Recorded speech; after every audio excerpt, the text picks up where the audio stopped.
Olá, bom dia, tudo bem aí? Hoje, antes de iniciar a nossa aula, gostaria de te lembrar sobre aquela atividade que eu te pedi na semana passada de construir um livro falando sobre a história do índio. Lembrou? Hoje é a data de postar aqui no Clipe Escola a sua produção. Não esquece, estou aguardando. E hoje, na matéria de História, vamos estudar sobre o trabalho urbano e o trabalho rural. Vamos nessa? O trabalho pode ser classificado entre público ou privado.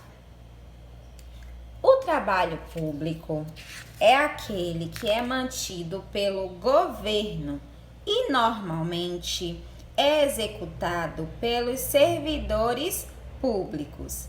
Alguns exemplos são os serviços fornecidos pelo governo, os de educação, segurança e saúde, ou seja, professores de escola pública, policiais, bombeiros, médicos da rede do SUS que atendem para a população sem custos alguns. São chamados esses profissionais de servidores públicos. Já o trabalho privado é aquele que é mantido por uma pessoa ou uma empresa e normalmente é executado pelos trabalhadores empregados na empresa. Ou seja, alguém monta uma loja ou um supermercado sozinho ou com algum sócio e aí precisa de pessoas para trabalhar naquele local. O que é que esses empresários vão fazer? Vão contratar pessoas para trabalhar nas suas empresas. E aí elas precisam tá todo mês fazendo o pagamento. Essas aí são chamadas de empresas do setor privado. Geralmente é encontrado mais na área urbana, ou seja, nas cidades, não é verdade? Há uma infinidade de exemplos desse tipo de trabalho: o comércio, a agricultura, a pecuária, indústria, prestação de serviços e entre outros. Ambos, tanto o privado como o público, têm um grande valor para a vida em sociedade. Por causa das características da cidade e do campo, é comum encontrarmos trabalhos que são específicos em cada um dos dois espaços. No campo, como vimos nas atividades mais comuns, que são ligadas à agricultura e à pecuária. Então, é comum encontrarmos trabalhos ligados à indústria de alimentos, com a produção do cultivo das frutas, das verduras, leites, seus derivados, carnes e entre outros. Ao comércio de frutas, verduras, leite e seus derivados, carnes, equipamentos e máquinas usadas na agricultura e na pecuária. A prestação de serviços relacionados à agricultura e à pecuária, como vacinação, serviços veterinários e agrícolas, pesquisas de produção, treinamento e mecanização. Já na cidade, os trabalhos são bem mais diversificados, porque há maior demanda da população. Assim, é possível encontrarmos uma infinidade de trabalho em todos os ramos de atuação. As indústrias dos mais variados produtos, como os de computadores, automóveis, máquinas, equipamentos, materiais de construção, enfim, vários outros tipos de indústria de base extrativa ou de transformação. O comércio dos mais variados produtos, como artigos de informática, tecnologia, além de acessórios, roupas, alimentos, os shoppings, não é verdade? Que a gente sai para passear, Olha quantas pessoas trabalham num shopping. Tem tantas lojas, tem o lado da alimentação, tem a parte dos calçados, tem a parte das roupas, das joias. Então, todos esses tipos de trabalho são da área privada, da área urbana. Prestação de serviços bastante variados.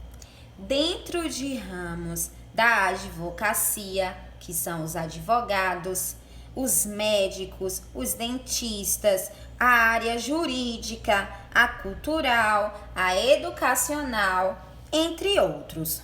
Como vimos, os trabalhos do campo e da cidade se completam, pois um precisa do outro. Vários são os profissionais que trabalham tanto no campo como na cidade. Vamos ver alguns exemplos de trabalhadores do campo, ou seja, da área rural, e que também podem, ao mesmo tempo, trabalhar na cidade, na área urbana. Veja só, o veterinário. O veterinário pode ir lá cuidar na área rural dos animais, das fazendas, e ao mesmo tempo na cidade ele cuida dos animais de estimação, não é verdade? Do zoológico. Então, o veterinário, ele pode trabalhar nas duas áreas.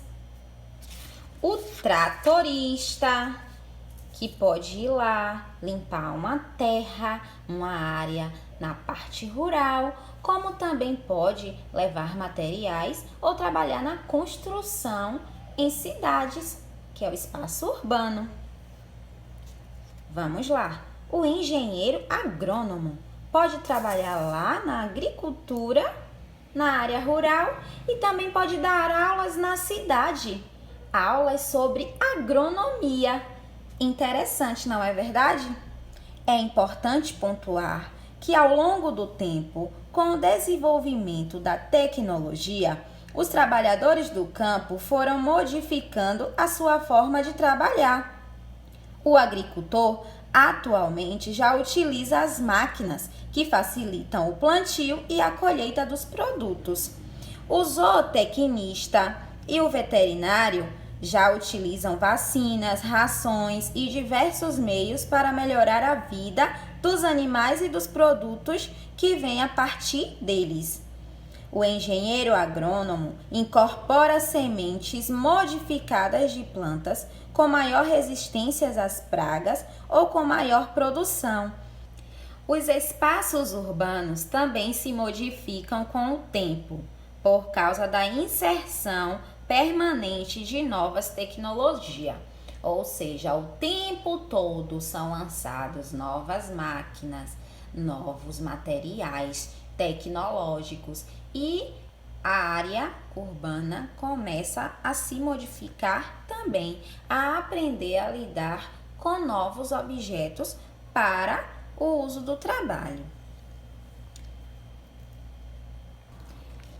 Os operários precisam estudar permanentemente para estar preparados para lidar com as novas máquinas, ou seja, aprender sempre para saber manusear, saber utilizar. De que adianta estar trabalhando e não saber mexer em uma nova máquina? Por isso precisam estar sempre estudando.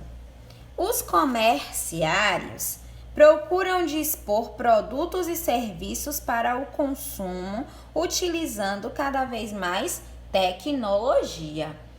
Sempre lançar objetos, celulares, máquinas, computadores mais avançados. Por quê? Porque as pessoas buscam essas novas tecnologias. Então, os comerciários investem nesse tipo de material para que suas vendas tenham aumento. Os feirantes trabalham comercializando alimentos e produtos diversos nos mercados públicos e feiras livres. E também usam as tecnologias para organizar e agilizar o seu serviço. Um exemplo aqui, da tecnologia lá com os feirantes. são os usos das maquininhas eletrônicas, aquelas que a gente pode passar o cartão para realizar o pagamento. Isso faz com que eles vendam mais rápido, as pessoas não demorem na fila e é um meio que tecnológico. Todas as profissões, independentemente de onde e por quem sejam exercidas, são importantes e devem ser respeitadas, valorizadas, porque para o feirante estar lá na cidade vendendo os legumes e as frutas, ele dependeu do trabalho do agricultor que estava lá no espaço rural plantando e colhendo, para depois lançar para o espaço urbano fornecer a nós, que somos os habitantes da terra, que somos os consumidores de tudo que é produzido. Então, deve haver o quê? A valorização entre o espaço urbano e o espaço rural, ok? Beijos, até a próxima aula.